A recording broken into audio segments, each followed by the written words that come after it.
How to appear offline on Instagram.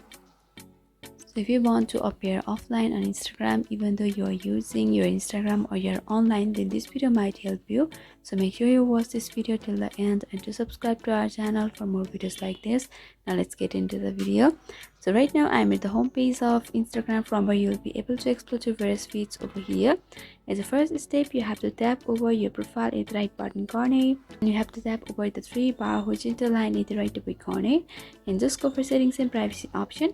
There are a lot of settings. Just scroll down to the bottom and you have to go for message and story replies. Over here there is show activity status option at the middle section. Just tap over there. So right now the activity status is turned on, which means the account that I follow will be able to see when I'm online or when I'm last active or whether or not I'm using Instagram. So this means they will be able to see me online. So if you want to appear offline even though you are using it online, then you just have to turn it off.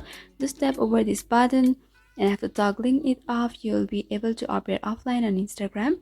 So this is how you do. I hope this video was helpful. If you still have some queries, then you can leave in the comment section. Thanks for watching.